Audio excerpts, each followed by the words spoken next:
Hi friends, hope you are doing well.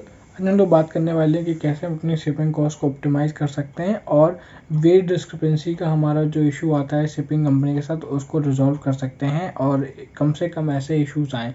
तो friends, आज हम लोग बात करते हैं कि सबसे पहले इम्पॉर्टेंट चीज़ है कि पैकेजिंग मटेरियल कौन सा ऑप्ट करें। जैसे ये हमारे पास कोरुगेटेड बॉक्सेस के अलग अलग साइज़ हैं, बहुत सारे साइज़ आते हैं।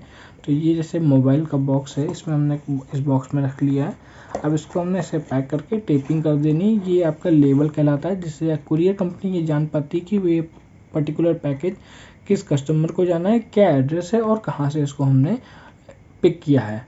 ये सारी इन्फॉर्मेशन इस लेवल पे होती है। बहुत ही इंपॉर्टेंट चीज़ है, इसके बिना आपका पैकेज सेफ नहीं रह सकता है और कभी कभी इसी की वजह से ये मिट जाता है या फिर ये सही से स्टिक नहीं रहता है, छूट जाता है, तो पैकेज लॉस्ट भी हो जाता है। तो ये बहुत इंपॉर्टेंट चीज़ है। पैकेजिंग के बाद इस पे एक काम क्या करिए, या तो इस पे भी टेप लगा दिया करिए या फिर इसको झिल्ली या कुछ ऐसा किया करिए कि ये जल्दी से आसानी से खोए ना। और हम बात करते हैं वेट डिस्क्रिपेंसी के इशू को हम कैसे रिजॉल्व करें।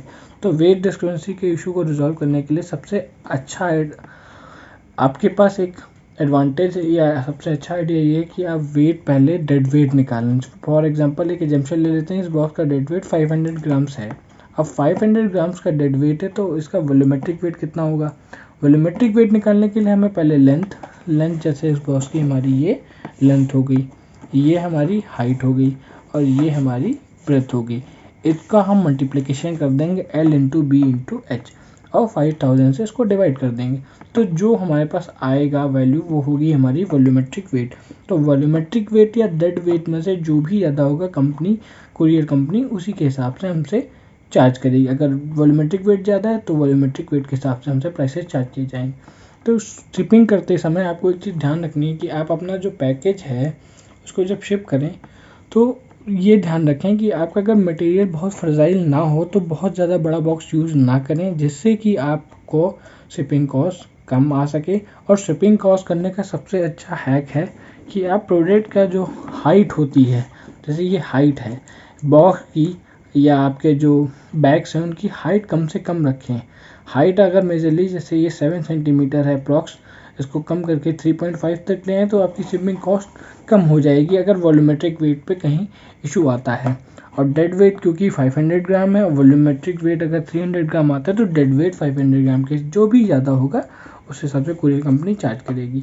एक तो ये हो गया आपका जो भी फ्रेजाइल मटेरियल है या थोड़े से कॉस्टली हैं।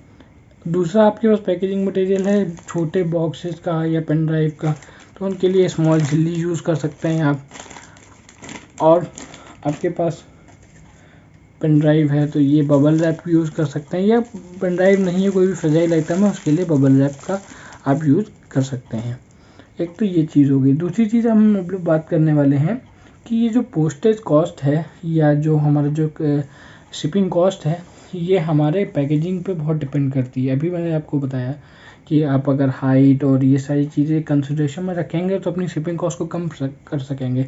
अब फॉर एग्जांपल सबसे मेजर इशू ये आता है, जैसे जो घर से एंटरप्रेन्योर हैं या शिपिंग कर रहे हैं या कोई बिज़नेस कर रहे हैं, उनके साथ इशू ये आता है कि उन्होंने घर पे इसको वेट किया और ये आया 500 ग्राम। कुरियर कंपनी के पास जब गया तो इसका वेट निकला 1 किलो। अब वॉल्यूमेट्रिक वेट शायद इसका 1 किलो हो और घर पे उन्होंने किया 500 ग्राम, तो वो 1 किलो के हिसाब से पैसे लेंगे। और तो ये सारे इशू को रिजॉल्व करने के लिए आप पहले ही इसका वॉल्यूमेट्रिक वेट और डेड वेट अपने घर पे निकालने से अपनी शिपिंग कॉस्ट को बहुत आसानी से आप ऑप्टिमाइज़ कर सकते हैं। और लेबल को ज़रूर ध्यान रखें, लेबल बहुत ही इंपॉर्टेंट है। तो ये कुछ स्टेप्स है जिससे आप अपनी शिपिंग कॉस्ट को ऑप्टिमाइज़ कर सकते हैं और बिल्कुल स्मूथली शिपिंग कर सकते हैं। एक्सप्रेस फेरी के साथ जुड़ने के लिए बहुत बहुत धन्यवाद।